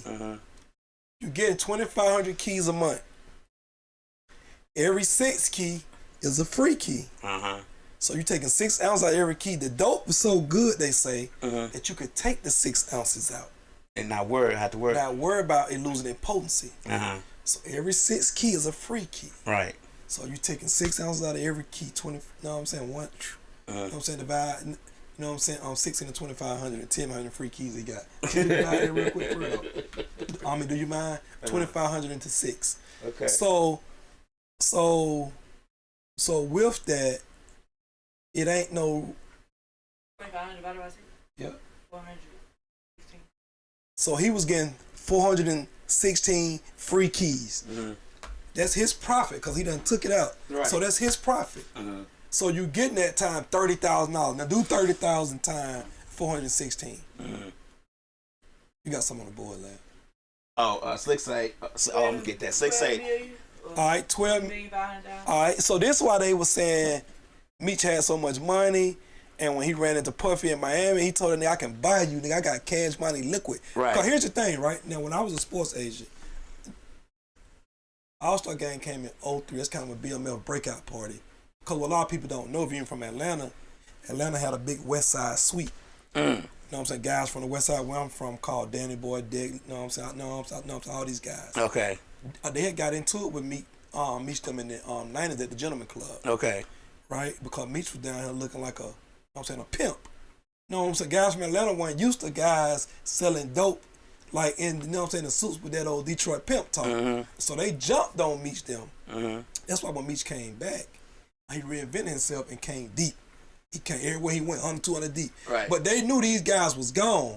So a lot of guys from Atlanta was gone. So when All-Star came in '03, Blue Flame had a big party. You know what I'm saying? BMF flooded the Blue Flame in the West Side that night, right? You know what I'm saying? Because there was nobody there to protect the turf. Everybody that went to the Fed did a suite called the West Side Suite in Okay. 01. Okay. So BMF kind of like came out, boom, big splash in Atlanta in '03. Okay. So I graduated from, I came back from college in '02, so I was a sports agent. We had first round guys, right? So we in Magic City one night. This is no lie, bro. I watched Allen Iverson come in the club. He coming out by himself. Me and my 3 friends standing by the kitchen, waiting on our food. Allen Iverson come in the club. The girls were like, you can't buy no drinks. Like, you know what I'm saying? Like the kitchen closed. Like, you know what I'm saying? Like this guy done brought the bar. Right. I heard Allen Iverson say, "Who the got more money than me? I'm the richest nigga in here. What you mean? Like, Right. what Mr. Magic at?" Right. Mr. Magic say, "Hey man, I'm sorry." Right there. Right. Now, I had done heard the Mills, but he didn't know Meech because I sat there and watched it. He didn't know Meech. Right. Meech know AI, of course. Everybody knew AI. Right. Meech waved them over. AI sit down. Meech gave him 2-3 bottles. You know what I'm saying? Tell him whatever food. You know what I'm saying? Whatever give you him want. ones, Right. Because Meech had bought up all the ones, bought up everything. Okay. So hey man, give him what he want. So at that point, him and AI was, you know what I'm saying? It was cool. But I'm saying when Meech would go to clubs, bro, there's no lie. They would leave money and say, "Hey, in case we get into it tonight, here's $50,000 for your club. In case, you know what I'm saying, they go down and we got to fight and we tear it up. Like Right. it's already, you know what I'm saying, prepaid for, you know what I'm saying? Deposit. But they would come in and buy everything up, man, and guys just, like, and the best girls are going over there dancing for them. So if you're in a strip club with them niggas, you really just watching them. That's why everybody say they watching them because one no pretty good girl, you know what I'm saying, who can really dance was available. Oh, I'm just saying okay. you really watching them niggas. Like by default, I ain't gonna say I was going out with them, but I was clubbing in Atlanta because we was with athletes. Right. Oh bro, them niggas really was Doing you know what I'm saying? But I'm just saying though, it's because of what he was doing. So by math and by what they charged him with, he was making $12 million free profit Right. every month. Plus whatever he was making off that. And that's why people saying, oh, the keys were so cheap. You know what I'm saying? I mean, the private cheap, he let everybody eat. They messing with everybody to get everybody in. Because I can do that if I'm making a $12 million profit Right. off me taking $6 off a key every month. I'm not hurting. I can afford to let y'all eat and give you the key for base price just to build a relationship up so I can get off of it. You know what I'm saying? Slick say then you sit on the dope till it's a drought. Hey, that's what I'm. Listen, that is what got Meech foot in the door in Atlanta because they didn't have no dope. And one of his boys had dope here. He held it for the drought. Okay. And he gave Meech the key. So all right, man. You know what I'm saying? Like here you go. And just took off. You know what I'm saying? Right. That took off. But that got a lot of dudes rich though. A lot of dudes will hold it because they. Once you start selling dope, you know at this time of year, like, and people sell dope always say, no, to tell me if I'm right, Slick, they would always say around election time, there's a drought. When they're moving around that presidential election time, that was the drought time, for real, around that presidential election time. That was the drought time because that when they was really like tight on the borders and, Right. you know what I'm saying, they was really tight. And the drought time was around the election time. Okay. You know what I'm saying? So if you was really doing it, you knew that kind of like, okay, all right, you know what I'm saying, let me hold it though, because I remember it's a drought. And if you had a real connect, they'll tell you like, hey man, things are slowed up. Now that we know most of the dope was coming from Cuba and Colombia, that was around the time that, what's my boy name, man? The best to do it. From Colombia. What's his name, man? Oh, I know what you're talking about. I see his face right now. I can't think of his name. Save my life. Pablo Escobar, yeah. Pablo was supplying at the time. Our private Right. guest got that. Pablo, yeah, the quiet shy girl, no Pablo, right? Yeah, right. So Pablo was supplying like 88% of the world at the time. You know what I'm saying? Cocaine. You know what I'm saying? So if Pablo on the run and he ain't moving around, and his people can't get the dope out of Colombia, there goes your drought. You see what I'm saying? So now that we know the stories of Pablo and all them, you know what I'm saying? That was the cause of the drought sometimes. When he on the run, moving. You know what I'm saying? And then when he go down, the CIA let another cartel come up, and they got to establish them relationship, and that take time, causes drought. You know what I'm saying? So, yeah, but I'm just saying, the dope game, so I'm saying, I didn't say the dope game Ain't the same. But it wasn't even all that. When Meech was in it, it was glorified because they was living a rich lifestyle. Right. But the guys who caught life sentences in time weren't making the money that Meech was making. It's fast money, and it has you caught up, and it's addictive because it's adrenaline. The girls you mess with, they end up getting used to it because if you a power player and you moving 10, 20 bricks a day or whatever, you can give her $5,000-$10,000 to go shopping. Right. Because you done made, and you can give her that every day. An hour or two, you can do that. Hey, baby, you go. That's what I was telling Slick. But that's not sustainable, though. I was asking Slick, because she was a true hustler. She two player. That was the first player I ever met from Atlanta. And I always tell her, I said, well, how do you go from being able to pay $5,000, spend $5,000 a day, and then you go reach this squares nigga who work a regular job who make maybe $100,000, but he not giving you $5,000 a day to go shop. How do you make that adjustment? I was like, I don't think it can be done easily. Man, my uncles always said, man, cash money move a mountain. Cash money, even to this day, cash money. What JC say? He don't know no ugly billionaires, right? He don't know ugly billionaires. I'm telling you, man, cash money, man. Like, I'm just saying, so girls get addicted to that lifestyle too. But it's not a long run. Like the guys who Meech met along his way in Atlanta, they didn't have longevity in it. Now that we know Meech's story, they hustled for years. But the guys that they met here, Meech them came to Atlanta like hard in 03. They went to jail in 05, 06. So 3 years of balling ain't worth 10, 15, 20 years of my life sentence. Yeah. It just not. But for Meech been doing it for so long, he can say I had fun. I did this shit better than anybody because you did it for so long. But the other guys didn't have that longevity. You see what I'm saying? So it's like, hey, man. And once again, you know what I'm saying, once they tried to charge his mother and sister, because they didn't have nothing on him. Right. He had to say, all right, I plead it's me. guilty. Right. I free my mom and sister. See what I'm saying? That game a dirty game. Right. And you don't. I don't think our youth today realize that. Nobody really lasts that long at the top. You're not going to last that long at the top because dead bodies is what make people come. That's why if you see, you know what I'm saying, like we watched the documentary, Meech always try to work things out. Hey, man, we don't want them. Because dead bodies bring trouble. Investigations. They bring trouble, bro. Dead bodies and whatever, it's going to bring the trouble. But a lot of dudes, you know what I'm saying, like, you know what I'm saying, like even with this thing with YSL, they could have been beefing and shooting up everything all they want to. But when dead bodies start popping up, and innocent dead bodies, and people love ones saying, hey man, they got shot because them niggas right there doing it. Right. Bro, you're gonna bring investigations on when dead bodies come, bro. You can fight and shoot at each other all day long, but them dead bodies pile up. But the FBI getting involved, you know what I'm saying, DEA, you know what I'm saying, your local authority, everybody get involved when them dead bodies start coming, bro. You can't have that, bro. A lot of people don't realize is they start their investigations way before you think they do. Hey, listen, bro, you can't have that, bro. The Black Panther was only killed off in the civil rights because they was powerful with this. Right. Because when nobody and then they started wanting to unite black and poor whites. That was oh, no, that's what I'm saying. That was one of they right. That was one of they. I ain't gonna say it was a mistake, but that was one that the government's like, oh no, we can't have poor white folks and black folks working together. See, the problem is up in California, they were free and liberated. So white folks smoking that weed was like, hey, I like what they standing for. They ain't hurt nobody. I like this. Because poor white folk, you know what I'm saying, was sometimes treated like black folks in some places. Right. And then Kingdom united white folks from a religious standpoint. So like you said, they didn't want that. You know what I'm saying? LBC J. Edgar Hoover was a, you know what I'm saying, a gay man that hated, you know what I'm saying, any man that, you know what I'm saying, like, you know what I'm saying, had different women. Right. He hated that. Right. You know what I'm saying? So, so let me ask you this, ma'am. Have you ever dated a drug dealer? Ma'am. Did you hear? I heard it. She said. Oh, I couldn't hear what you said. What you said? Yes. Was it? You dating a drug dealer? Was it? Was it the excitement for you? You knew you was a drug dealer before you started dating? So it was fun. How long y'all mess around? I don't know, maybe a year or two. Never like how long. Never longevity in it. Not be smart. Did you have fun in it? Like, you know what I'm saying? Like, you know what I'm saying? Did he take care of you? I mean, give me a little shit, but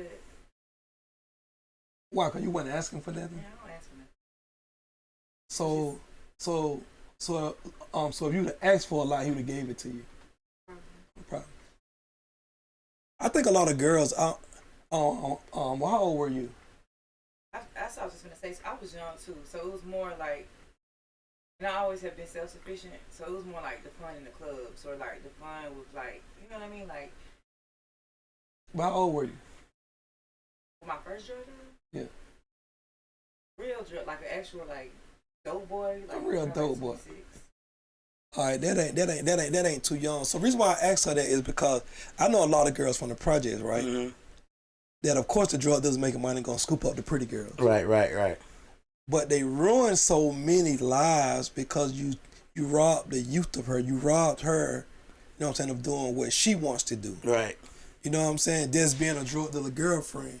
That's why so many girls that I know, for real, so many girls I know from Atlanta, not just my projects, don't have no transferable skills to get no jobs when they got like in their late 30s and 40s. Mm-hmm. They couldn't do nothing because they were messing with a drug dealer for so long. They never went out and worked and established a career, or just had a side job, whatever. You know what I'm saying? They took care of them. So when life started lifing, they couldn't get no good job, and you know what I'm saying? You know what I'm saying? Couldn't get no house or nothing like that because they ain't had nothing to fall back on, and they had to kind of like take whatever they can take and like work their way up. Slick say that it's not all what it seems. Fucking with dudes with money, where you out? Where's you out? Drug money. Fucking with dudes with drug money, where's you out? You become dependent on that because that can be addicting, man. Let me tell you something, man. That can be addicting. The drug money could be addicting because I know, like let's say for example, man, there was a dude, I'm 46. Maybe probably about 3 or 4 years older. He probably about 3 years older than me, maybe 4. Mm-hmm. Back in '89, he was making $5,000 a week, plus whatever ones the kingpin would give him. He would give him all the one. He won't no one. He would give him like all the leftover dope. So me were probably making about maybe $7,500 a week, right? He ain't had no real business. He was still staying with his mama. Right, because he's a teenager too. Right. Man, every Doug football game, he going in the store buying up every Air Max in his size, every Nike sweatsuit in his size. Every bad girl that was at Doug, he had her taking care of. Look, boy, that nigga pull up at Doug, I used to be like, this nigga, yeah. He had her. Hey, all the girls used to be, boy, right. Finally can't get in that front seat. He had her, right? Now, all the other dope boys started coming up there, getting the bad girls from school too. But you know what I'm saying? None of it lasted long, but them girls was addicted to that. Nobody their age could get their hair done, their nails done. You know what I'm saying? Brother, you even understand, bro? It probably would take you 2 weekends to spend $100 back then. If you ain't getting your hair and nails done. I'm just saying no hair and nails done. Right. You ain't buying no clothes. I'm just saying going out. Just cause that wasn't expensive back then. Right. So you getting a girl $200-300, bro. In high school, I had a girl literally tell me I was a little boy. She was like, I don't talk to little boy. I shade with you. I used to love this girl. She was so bad. Boy, she told me she crushed my heart. She said, Moolah, I don't talk to little boys. I said, what you mean? She said, I date grown men. You know what I'm saying? Right. Man, I never get, this girl opened up her bag. I don't know what type of bag it was. You know what I'm saying? Man, the girl had so many 5s and 10s and 1s. Just in the bag. I was like, she said she don't have a little boy. She considered everybody in high school was a little boy. Right. Oh, man. Man, when we see each other now, man, she laughed so hard about it, man. She laughed so hard about it. And she was like, boy, that was the worst mistake she started doing it, messing with niggas with fast money because it become addictive and it's not sustainable. It ain't sustainable, man. You know what I'm saying? Like, even with whatever girls want from a dude, like, she tried to say she a simple girl and she's... I'm super simple. You know what I'm saying? And she independent, she do all this, that, and the third. But she has some characteristics where don't seem to be so simple. But she says she's simple though. Overall, you might be simple. I'm saying overall. I'm super simple. I have a big personality, but I'm super simple when it comes to, you know what I'm saying, a man. Like, I don't want to say I don't require much, then like a man can be like, oh, she don't require. I'm not saying I don't require much. Like, I do, but like I don't you know what I mean? Yeah, like, you don't require much, but I know what you're saying. Like it could be a genuine thing, but you don't want the bare minimum, but you don't require much. Yeah, exactly. I feel what you're saying. Man, I gotta go buy her Chanel and sit down and talk to her. No, it's never been that. You know what I mean? Like, it's people out here doing it, but it's never been that. But like, you are gonna treat me right though. You are gonna do the bare minimum of just like what a gentleman should do. And if you don't, that's when. What treat you right mean? What that mean? Okay, I'm gonna give you an example. What that look like is more what it looks like. It's small things. Like, when you get out of when you pull up at somebody's house and you get out of a car, you make sure the woman, a dog could have came and got her. This man done walked in the house, he on the phone, he don't know what's going on. You don't even introduce the girl to the people. You know, it's small things like that. Like opening the door. Like now, like if I go on a date with a guy, they be like, don't touch that door. Because I've had to touch the door for so long. But that, you know what I mean? Like, I didn't require that, which I should have. Or like when we walking on the street, he be like, come on. You gotta walk on the inside. You know what I mean? But, you know, this guy may have been doing this, but like the simple things, I didn't know. And then like, when you was asking me about like, first dope boy I talked to, he was like, I cussed my daddy out so bad one day because I paid for them to go to like a Frankie Beverly and Maze concert. And I called him, you know, make sure they was okay. And he said, I talked to my mama and she was walking. He said, you got my mama walking to this event? And he always told me, he said, anytime a man take you out and it's valet parking, you make sure like you don't need to be walking. You know, but things like that was like, that's little. But then when I go like moving forward, I'm like, damn, he don't need to open the door. Or you think, because I'm finna valet park my own car. So you damn sure finna valet my car. You know what I'm saying? You're finna pay for it if I'm not in the car with you. So it's like, it was like simple things like that. Not like, oh, you gotta give me 3,000, 10,000 start this business. It was just simple things. So like. Let me ask you this: when you say a man gotta valet your car if he not in the car with you, what you mean? Because if I go out with my girls, I'm going to valet because I have a nice car. So I'm not gonna park 2 blocks down the street. You get what I'm saying? What do you mean if he's not in the car with you? He gotta. I mean, like for example, like, hey, I want you to come to the club. I'm inviting you out to. Oh yeah. But men don't do that. You would be surprised. So I'm already turned off. Cause what? I think anytime you invite somebody somewhere, you're supposed to pay, right? But here's the pay. problem that women have. Women don't think that when they ask you, hey, let's go out to eat, they don't think that's an invite, right? Mm-hmm. You still supposed to pay. Mm. Now, my whole thing is, I live by the rule. If you invite, you know what I'm saying, you pay, which is hard for some men. Like, I ain't gonna lie. It's still hard for me to accept and just let you just pay the whole tab. Right. But on the principle of it, though, if you invite a man, you supposed to pay. Mm-hmm. What? You can't say, hey, let's go here, and he pay. You want to go here, though. How is that? Just as the woman that I am, I always, like, but we just saying for the general of it. Was paying or doing things for a man first. But like with men, y'all don't, not all men, some men, y'all don't be like, if I don't initiate something that I want to do, you're not gonna probably do it. So then I'm gonna suggest, hey, can we go to Monica concert? I'm supposed to pay for it. But hold on. Let me ask you this though. Who want to see Monica? You or him? I'm glad. I'm glad we didn't segue. We segue into what I was about to say about that. We segue into the second half about alpha males. No, alpha females. But let's get into this though. If you say, "Hey, So for me, it's all about how you say it. So for me, it's the principle. I'm a principle person. Slick say he gonna want to fuck, so yes, he can pay. No, but it's Slick say he gonna want to fuck, so yes, he can pay. no, but see, guess what though, man? God damn. So the problem is, the problem I think is with most women is the expectation. But, you know what I'm saying, with some men, it's the principle. If you come to me and say, hey, like if I know you like an artist or whatever, and you say, hey, so-and-so in town, you know what I'm saying, you want to go. Me being me, I'ma still assume that I'm going to pay. But if you say, hey, I want to go see so-and-so, then what's wrong with you buying the tickets? If we in a relationship, when are you gonna ever come to the table? We're not talking about relationship. We just talking about dating. Yeah, because you was. So we're dating. Also, are we so let me know. Are we talking about relationships or dating? What are you talking about? Because you the one that said it. If I say I want to go to the relationship, all right. So if it's dating, even more so, you should pay if you offering if we dating. Because what's the commitment here? If we're dating and there's a show in town that you want to see, why bring it up that way?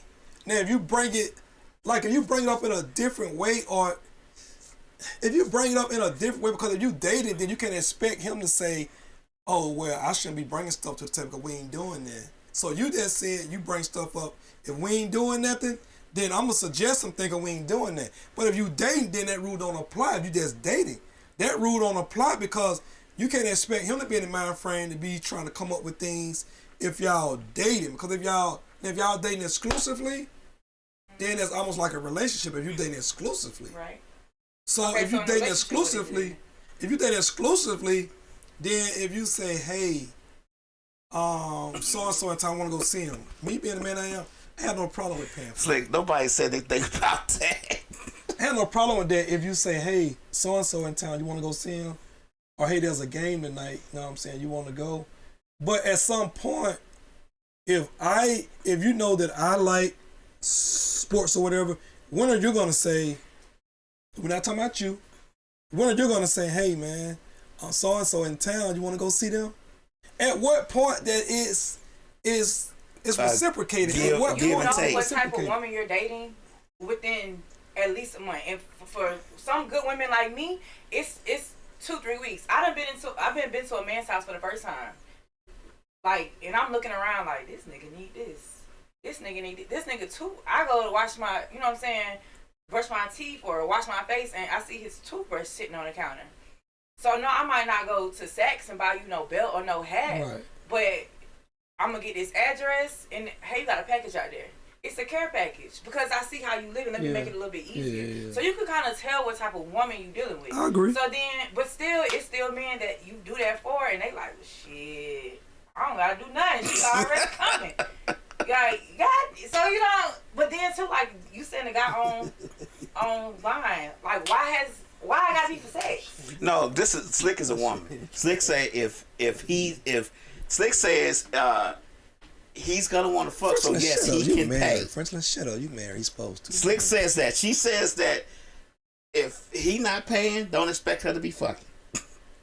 This is Slick. She's straight from West Side. So she said she gonna say that. So if you take a girl to a Monica concert, right? So friend, she just said Monica because she just used Monica. Yeah. Right. It ain't no different than stardom or whatever. You said what now? So if we done went out a few times, you know what I mean, we kicking it, we probably have not had sex yet, but you actually enjoy her presence and she enjoys y'all may have spent the night and never had sex, right? You know what I mean? And you actually kind of want to see where it's going, and then you know that she like Monica, and you like, damn, let me go get some Monica tea. And you want to go to Monica with me? She like, yeah. Do you expect sex? Are you buying that for sex, or are you buying sex. that for... I don't never expect sex. I hope it. I hope that we have it, but I ain't expect. What? Hope breeds disappointment. Hold on, let me ask you this. What point? What's the reason for man and woman getting together? Right. What's the reason? Sex. I'm just saying. Listen, we're not talking about that. I'm about to get you. We're not talking about. I agree with him. Listen, we're not talking about that. We're not talking about the. Listen, we're not talking about the intimacy of the relationship. Right. A man and a woman are meant to have sex and procreate or whatever. So you I'm not looking at you saying, oh man, I like her. I hope we can be friends. I hope we can cuddle and spend the night and I don't get none. Ain't nobody thinking like that. Come on, man. No. That's 100% true. It's not about me spending money in one sex. It's the whole mood. She like Monica. Right. It's a great concert. The vibe is there. I'm hoping to get some after the concert. If I don't, I'm not gonna say, oh, I bought. No, I ain't never in my life said. I'm not gonna say, oh, I got you tickets. Man, please, no. I'm not gonna stop talking to you. I'm not gonna stop talking to you because you didn't have sex with me. But guess what? I'm gonna be highly disappointed though. Like, it might change my mood for a couple of minutes or so, but the next day I'm gonna be over it. But I'm gonna be disappointed. You will be disappointed if you say, and tell me, might not be you because you say you simple in some way. It might not be you. But you might be disappointed if you telling me that you trying to get this part for your car. You know I got the money to pay for it. I don't step to the plate and get the car part, and you can't move around and do certain things because you can't get this car fixed. Wouldn't you be disappointed in that situation, though? Oh, you ain't got to think hard on that, baby. Let's just be real. I mean, I was thinking. Wouldn't you be disappointed? A little bit. All right, that's what I'm saying, because you would expect me to step up if you say that your car is needed and you know I can help. Like, I know that cooch is available, you can do it. Like, it's available. Hold on, we just said we dating exclusive though, lab. Hold on. She just said the paradigm is the exclusivity of the relationship. Okay. So why wouldn't you give me none if we're dating exclusive? Not even just because I took you to the Monica concert. It's the whole, you supposed to be in a good mood because we done went and seen your favorite artist. Right. So at what point did we leave here, we have dinner and we drinking and we chilling, that you would not want to have sex with me if we dating exclusively? I'm gonna be honest with you. I probably am gonna fuck you. Like, for one, I'm never going out of town. I'm never getting flued out. I'm not doing anything with a man that I don't, or a woman, whatever, that I don't see myself going there with. Okay? Hit the boom boom boom, lad. She said or woman, lad. She said or woman, lad. You gotta catch that, lad. So I was just going by because of the comment that was made in the comments about expecting sex. Because like you said, okay, you gonna keep it play, all right, whatever. But like something like, damn, I gave you. So we didn't even have to hit that topic. I just seen that and I'm like, damn. No. But a lot of people you think missed that what way. she said. No, what she said was, yeah, he need to pay for the tickets because he gonna be expecting sex yeah, after the concert. That's what she said. You know what I'm saying? So, but that's what I'm saying. Off that, not saying the person who made the comments wrong, but I'm just saying like. Oh shit, that right for a majority man. No, Majority men gonna expect sex because they paid. Like, damn, I took you to Monica. First of all, these tickets on them $85, so relax, bruh. No, I ain't doing that though. I ain't gonna never tell a girl that. But that's what I was saying. I wasn't saying that. Yeah. I just because people bring up sex. But hold on though, when you say damn them $85, you don't know his pockets. So 170, 200 with taxes. I'm saying the dude. So that 200 he spent on the Monica ticket might be worth him saying he wants some because. That's $400. But for one, I'm gonna know his pockets because we probably, you know what I'm saying? You could just tell. But if our first outing is the Monica concert, I probably ain't gonna fuck on you. You know what I'm saying? But I'm gonna know your pockets. I don't think a guy should expect sex on the first Nobody date. Should ever just because I took you to the concert. I'm just saying, just because. Now hold on, but see, that's what I'm saying. That's what women don't understand. Men expecting it. And me want some. I'm always gonna want some. You can't fault a nigga for one some. Now expecting it being mad and causing weird vibes because you ain't get it. I think that's wrong. Different. But I think that's wrong. Man or woman, because there's some women out here that are vultures too. Do things because I want you to take me because you want to see a smile on my face. When she starts singing, whatever, I want us to be in a mood. Don't take me because you want something. I want you to do something.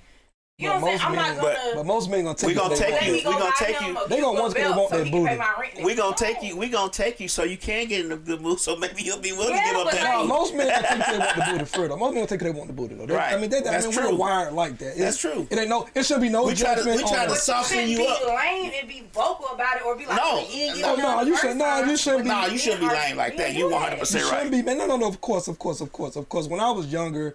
If we was in a situation I didn't have sex, I would cut a girl off when I was younger because I was expecting it and I wanted it.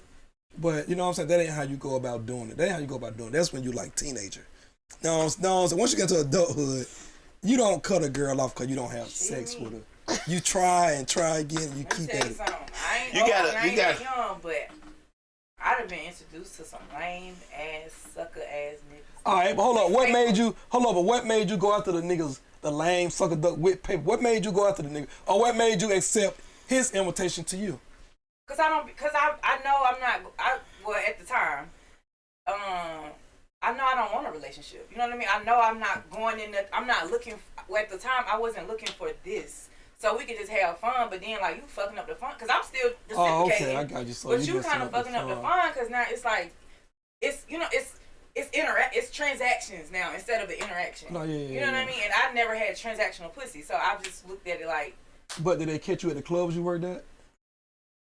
Majority of the time. Or the airplane. It's gonna be transactional. Depending on where a man meet you, I'm not justifying it.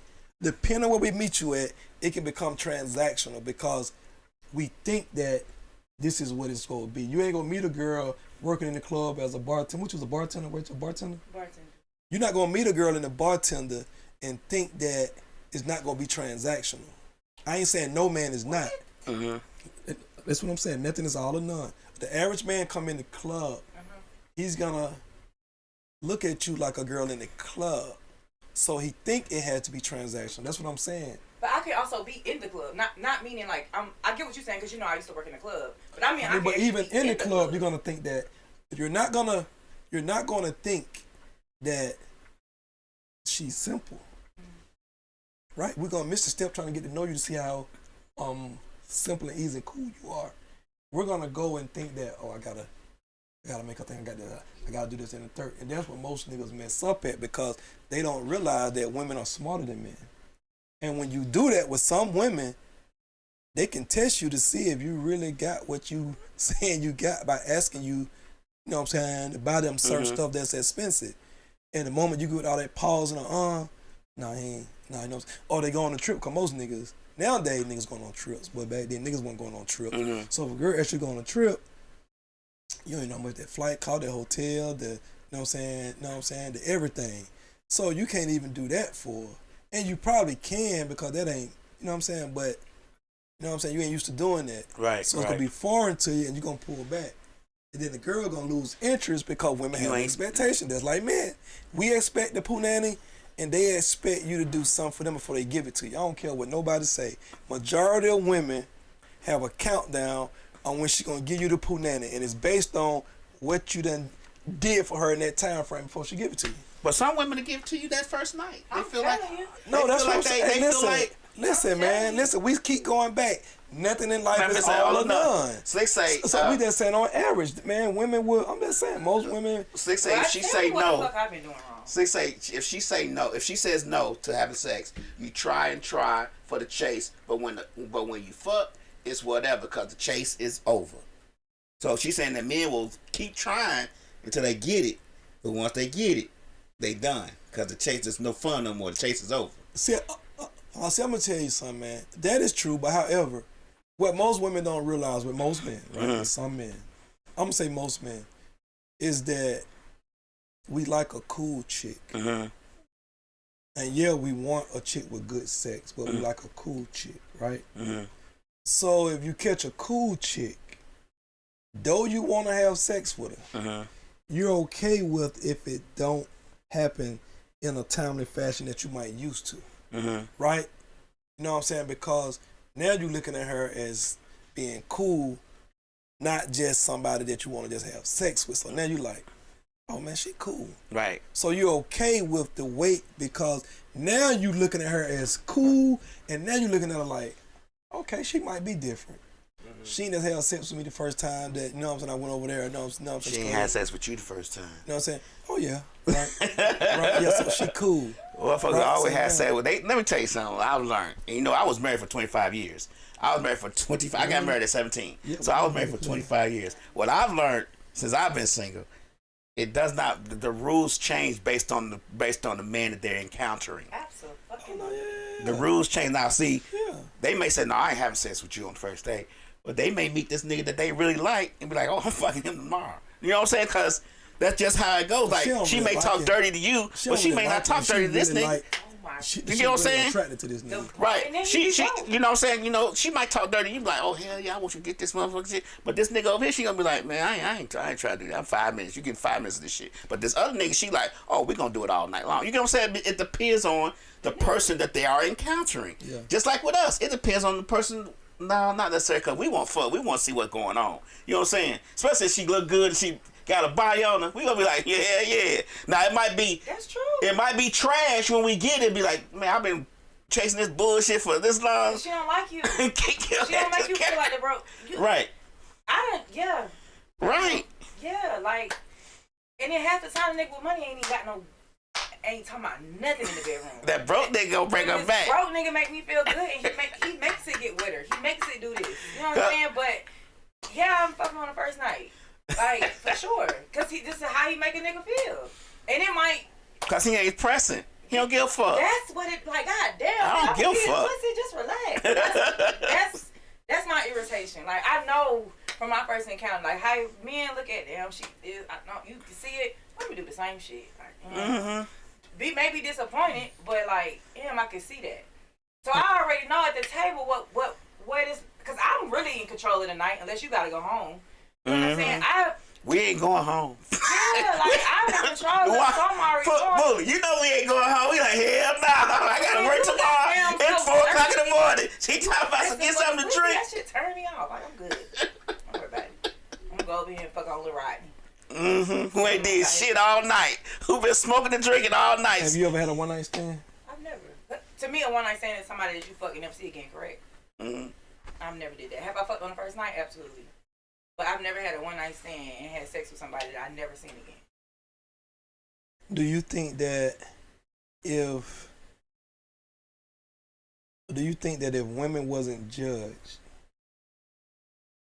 and the world wasn't so double standard, do you think women would be more freely with their sexuality and sleeping who they want to sleep with? You know what I'm saying? With no judgment or whatever. Yeah, I do, but I do think this new day and age, it's already not. I mean, you still have like the way it's supposed to look, but I do feel like this day and age, you know what's up.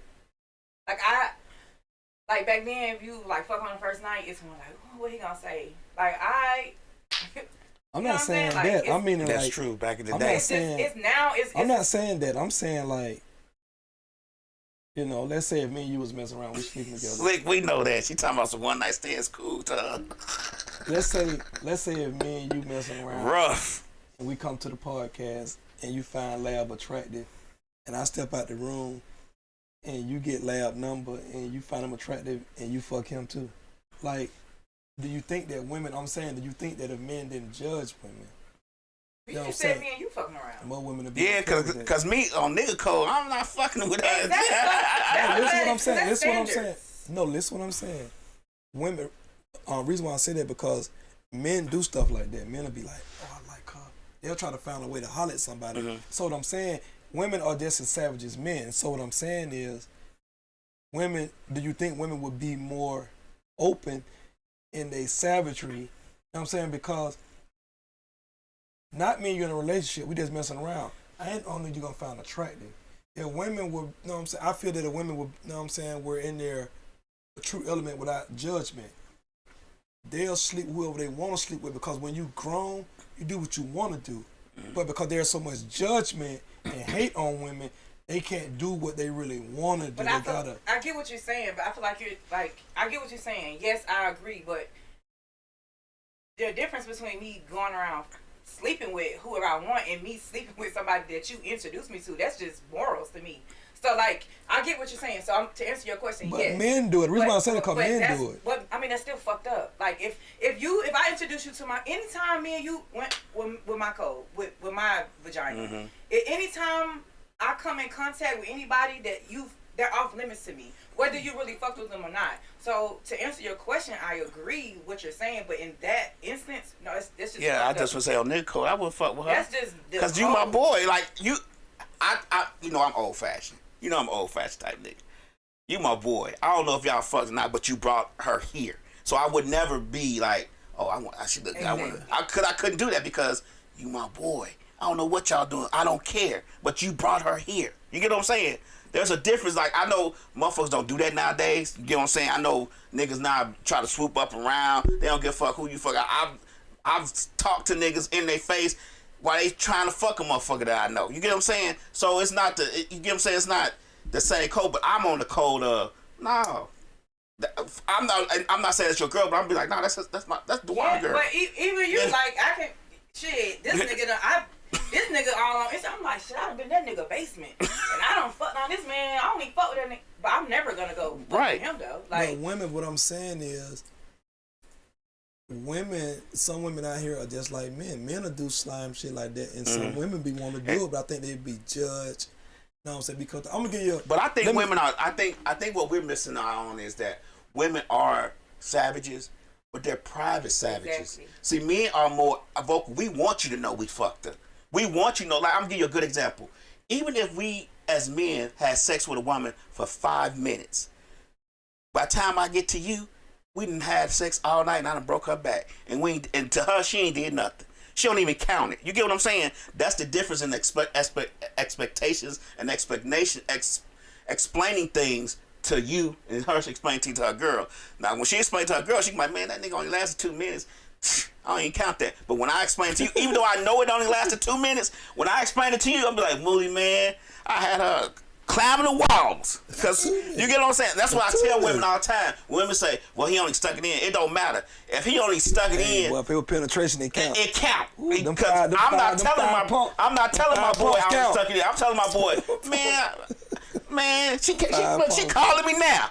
You get what I'm saying? Just let me ask you this. Let me ask both of y'all this. Y'all can answer in whatever order. In the movie Best Man, right? Mm-hmm.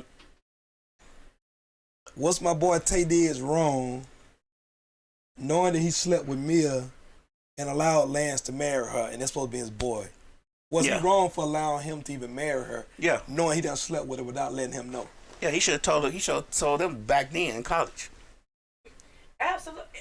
I got a homegirl that she just in the hey, let me let you know. I used to mess with him. Even then was in high school, but I'm gonna let you know. Mm-hmm. Then you know what I'm saying. You figure it out when you do. But like absolutely. So that's what I'm saying. Like the savagery of just a women out here fucking and then fucking on a like the nigga. Them two. No, all I'm saying is that women are just as much savage as men are. We just know how to. They do it better. They do it better. But that's what I'm saying though. If they wasn't. If they wouldn't be judged for, you know what I'm saying? Let's say like they would be more open with it. Like when Superhead wrote her book, right? Mm-hmm. She ain't write the book trying to extort these niggas. She just wrote the book saying, "Hey, that's what I did. This is what I did. You know who I mess with. Mm-hmm. You will have more. It's 1 million of them out here. That's true. But they would be judged. She does not judge because they gave her the title Superhead. You see what I'm saying? Mm-hmm. So everybody kind of put out there for her. But there's a lot of women out here that I think would probably be okay with the world knowing that they are sexual creatures if they wouldn't be judged for it. Do you judge a woman? Like if you... I ain't never judged a girl for being a freak. You don't like... So you don't care about like body count and all that stuff? No. I think that's so mature. No. Like everybody... No, because I would think that my closet is dirtier than yours. See, So if you found out that my closet is dirtier than yours, you're not going to talk to me no more? No, not before me. I don't care before me. Oh, yeah. But we're going to have some real conversation. Your closet dirtier than mine, we're going to have some real conversation. My problem is, and I got to see what your marriage frame is today. You was married 25 years. Yeah, my closet real empty. Listen, bro, if a girl closet dirtier than mine, we got to have some real heart-to-heart conversation because I need to know where your mind is right now. I need to know. Right. I need to know how much of a how much you move forward. Hey, but I need to know how much you evolved. But I would tell you, I need to know how much if we ever walked in somewhere, I'm gonna be like, look, babe. You know what I'm saying? Because I would never want you to be. You know what I'm saying? See, I got. But then if you walked in, I'm just gonna ask you a question. If we walked in, he's like, hey, babe, I used to fuck with him, and he'd be like, well, let's go. I don't even want to be around this. Would you be cool with that? Hell yeah. Okay. I'm with you now. See, I got a different confidence in me. I'm gonna respect her telling me that. I'm gonna be mad if she didn't tell me that. Right. However, if she tell me that, I know that I'm gonna have her in a different way than he had her. Right. You know what I'm saying? Meaning that, probably mentally, or like you like, you know what I'm saying, like how the saying go, another, you know what I'm saying, one man trash, another man treasure. You probably were just sleeping with her and just didn't see the value in her. I got her now, and now we're a team. And like, you know what I'm saying? So now I'm walking in like nigga, I already know, nigga, she done told me everything, so you can't tell me nothing about my girl. You know what I'm saying? She done told me she done slept with 600 niggas. You know what I'm saying? So, hey, it's cool. But why would you, but I guess my problem is, and again, I just don't want to be in the same vicinity with a motherfucker like that because I don't want the drama. You know, niggas is niggas. And you know this for a fact. A motherfucker that's been with your girl, he gonna act differently around you and your girl. He feel like he can fuck her right there in front of you. Even though he can't. She ain't gave him no vibes that's gonna happen. But the nigga act that way, and you know how nigga, come on now. Like when Kevin Garnett told Carmelo, Lala pussy tastes like honey nut Cheerio. That nigga went crazy. That nigga said Lala tastes like honey nut Cheerio. Melo went crazy. You see what I'm saying? Cause niggas is niggas. We gonna see, but hold on, that's different though, because there's a lead, and Lala obviously ain't never told Carmelo all the niggas she slept with in the league. Because allegedly. No, bro, let me tell you something. A nigga don't go that crazy when a nigga say your wife tastes like honey nut Cheerio. That nigga went crazy. He was wrong for saying that. No, nigga, it's sports. Listen, hold on, bro, it's sports. Right. Stop thinking you the only nigga that got money, nigga. I was first out of high school as $100 million nigga too, nigga. You the only nigga that married her, nigga. Right. So if you act like you tough, then can you take this what I'm finna tell you? No, bro, you all in the fight. In sports, I'm not competitive nature. I'm not that guy who's gonna be able to have a conversation. Like, say me and Moody was in the room, he dated my girl, and he came with. I'm not gonna be able to have a conversation with him about your pussy. It's just not gonna happen. Why would y'all have it? Because he just said. But bro, you can't marry a celebrity woman knowing she got some skeletons out there. Right. You can't accept that. Right. That'll be a tough. And that's why it was a tough pill to swallow with Carmelo. Oh, he had to swallow. Boy, that nigga wanted to kill Carmelo. That nigga was like, wait, they don't lock it room. Because you don't want no nigga. I won't want no regular ass nigga coming up to me talking about some.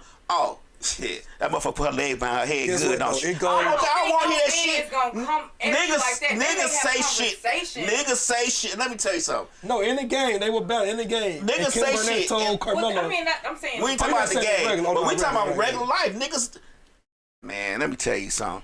If a nigga think he got something up on a nigga, kind of lame when they got right, he will do that shit. That shit will happen. Be okay with that. That's why the woman got to tell him the truth. And he got to be able to stomach it. And the woman should get mad if you say you can stomach it, and with, you know what I'm saying, when it's time to stomach it and you can't, nigga, that's on you. But I'm not gonna ever tell you I can stomach that shit. No, that's never gonna happen. A woman got a reason to be mad if a man say, "Hey, I'm cool with that. Okay, your body count is whoop to whoop," and then when it hit you in the face and you can't deal with it, it ain't on her. It ain't on her because there's never gonna be a instance where I say that because for me. I'm not going to, and I know people going to say, oh, that's impossible. But I'm not going to ever have, well, my closet is empty anyway, but I'm never going to ever have you in a situation to where we hanging out in places that my exes hang out in. It's just not going to be that kind of situation because I feel like those things should be involved and you should have moved forward from that because why are you still in the same places your ex hang down there? Why are you still going to those places? If you've evolved and moved forward, you get what I'm saying? Way more sensitive than women in that nature. Right, we definitely are. We visualize the shit. I think overall men are way more sensitive than women. That's women can take the shit.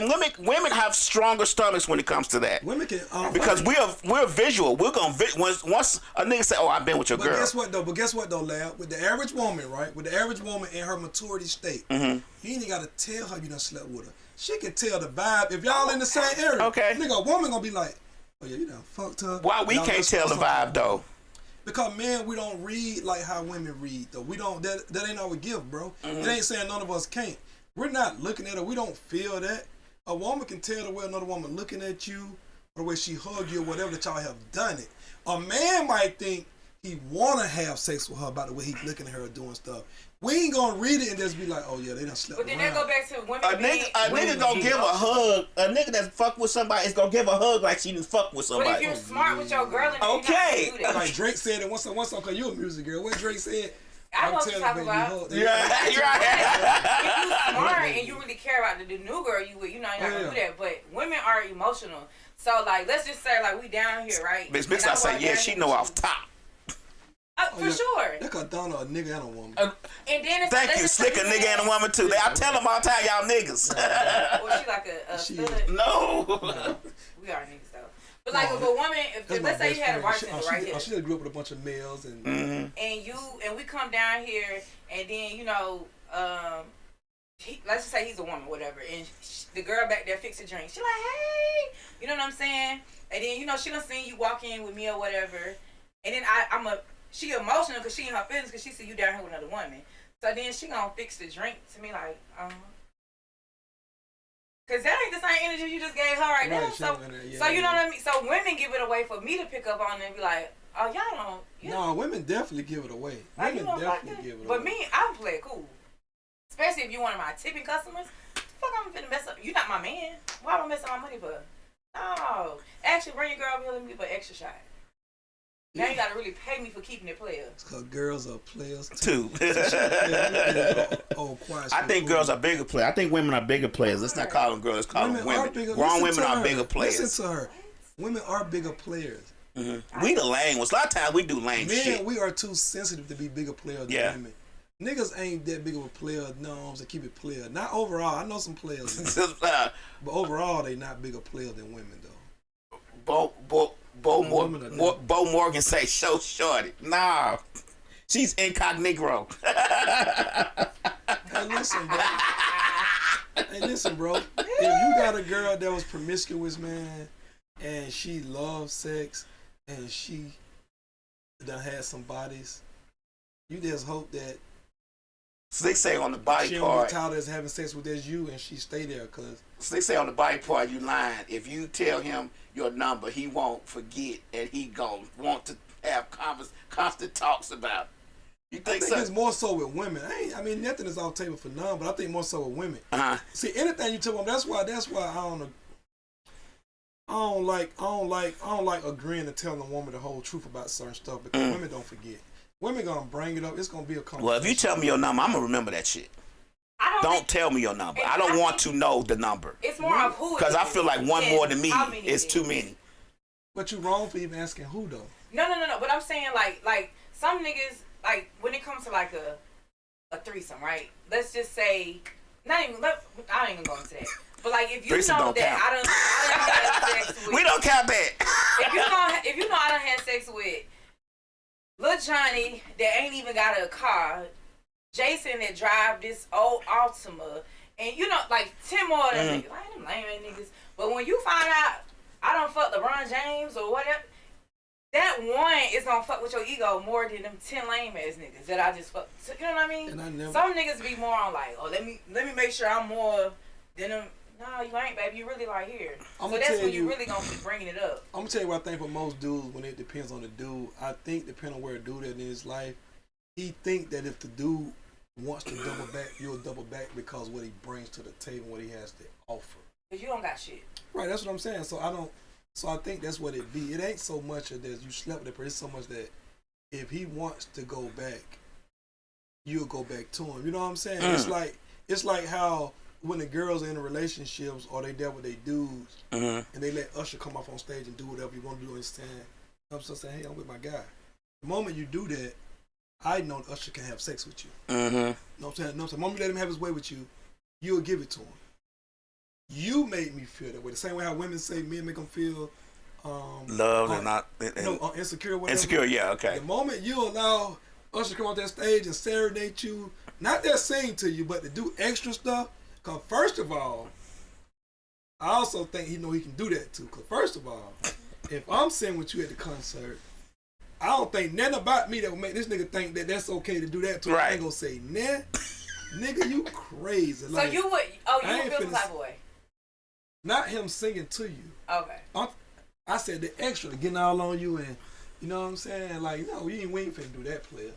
Like, because you can talk, you can serenade. Because first of all, nigga, I brought it to the show because it's my favorite album. Like, you know what I'm saying? Like, Daddy and R. Kelly. So, nigga, I love the album. So I'm into the music. Right. I'm a music That's my guy. favorite album, nigga. I ain't come all that dancing and shit. Nigga, but nigga, what you not finna do is come Disrespect me. Come dance all on my girl and do your 1-2 on the We ain't finna do that now. Oh, You know what I'm saying? shit, right. If you find my date attractive and you singing to her and you whoop the whoop, I'm all for that. Because, Right. hey, I think she'll attract too. If I can sing, I'll do it too. But you're not finna reach your hand out there, you know what I'm saying, when you can dance on and do all that. And I'ma check him and me and her over with too. Yeah. Because you know he can slide. You don't disrespect me because that's Usher. Like, Yeah. Is you crazy? Yeah. See, some women think it's okay because it's Is Usher. you crazy? Like, oh, that's like that. You tripping? Like, hey, you tripping? That's Usher. He ain't, Hey, he get don't what want though? me. But you know, I think if you want to do it, cause get what though now? If she my girl, or we dating exclusively, Right. whatever, and you go with your homegirls, I won't even trip. But I know I'm a king and I'm a more real nigga than this nigga. He just can sing and got some money. If you do that in front of me, and you play me and I'm a king. What you doing in front of your girls? No, we over with. We Oh, over okay. with. We through, and I'm gonna check Usher in. I'm talking about they going to put me at the concert. I'm checking him and her though. You spent $800 on tickets. I'm checking him and her. Okay. And it's still my favorite album, nigga. It's still my favorite album. But me and her through, and you know what I'm saying, I might not play that album for a minute. But now But you man, I'm smart, through, 'cause though. every time you play that album, you're gonna think about that goddamn concert. Me and her through though. But I'm gonna get over and play the album 'cause I love it. You know what I'm saying? That's my go-to album. Right. But I'm gonna check him at the concert though. And security, and we're gonna be some problem when we get back to Atlanta if security try to. I'm gonna go all in. Like, That's nigga, I'm too threatened. much. How? Because guess what though? What about me, nigga, that make you think you can do that?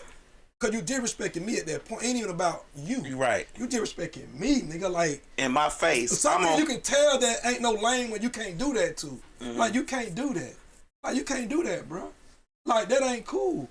Like And you wrapping your legs all around them. you ain't doing that. Like you, if Beyonce front and center, you think he gonna do that to her with Jay-Z there? No, you're not gonna do that. If Angela Simmons there and Yo Gotti not there, are you gonna do that to Angela? No. You're gonna do it to one of her friends. Certain niggas, you're not gonna do that too. And I ain't one of them niggas that I don't think you gonna look and think that, okay, nah, we ain't doing that, bro. Cause I ain't gonna look at you and be jamming at the point, looking at my girl, nigga. I'm no longer a fan of the music. Now I'm looking to try to check your temperature. Like, nigga, what you think you finna do? What you think you finna do? Right. I think that's what they do, so nigga be glad. Act like their group is like, Yeah. like you giving him a free invite to your girl. Right. Like, no, You nigga, this cheesing ain't, and nigga, you want to do it and you cheesing like, oh shit. Nigga, no, we not doing that. Right. She cut off. And get what though, I'm gonna be honest with you. If she really disrespected me, when we get back to the room, I'm calling and cancel that ticket. She gonna wait back. You don't disrespect me, get your way back home. Tell us to get you home. Tell Usher get you a ticket. Listen, tell Usher get you back home. Nigga, if I pay for that plane ticket, we gonna cancel it. Cause guess what? I'm already through with you. At that moment, I'm done with you for the disrespect. So get your way back home. You know what I'm saying? Yeah, let it burn. Get you Let another. it burn. Matter of fact, get you another room for these last couple days. Let it burn. You know what I'm saying? You finna let it burn. Oh, you a bad girl. Oh, you a bad girl. Sexy lady. Get your ticket back to Atlanta, baby. Oh, yeah, all that. And you gonna disrespect me. It's consequences, though. I mean, I wouldn't do it, but You gotta get back home. Let Usher, you gotta go back and say, Usher, you done messed up my relationship, nigga. You need to give me one way ticket back to Atlanta. Cause get what, though, 9 times out of 10, if I'm dating a girl and I take her up there, she can pay her own ticket back. And she probably, and when she look back at it, But she'll Morgan be like, said, you know get what? back to the room because I done left at the concert. Right. And she'll be like, you know what, I was dead wrong. He did that too. I'm surprised he did that, but I asked for it. A real woman will own it and be like, you know what, I asked for that. Right, I gotta get my way. I know my ticket back there, Atlanta. But ain't no real one finna say I gotta get my way back to Atlanta. She ain't even say that shit. She gonna be like, what the fuck you mean? You brought me out here. Come on, let's be real. No, Lab, listen, Lab. She not finna let you not buy no to get her home. That's not going to happen. You may cancel a ticket, but it's not gonna be. Lab, she's not gonna know that the ticket is I know what I'm saying. It's not gonna be on some. Get to that's that. so petty ass. She gonna get to the airport. You gonna cancel it in a secret. You gonna be bored and you gonna be like, I don't know. Hey, bro, I'm gonna keep going straight through my pre-check while she in line. Like,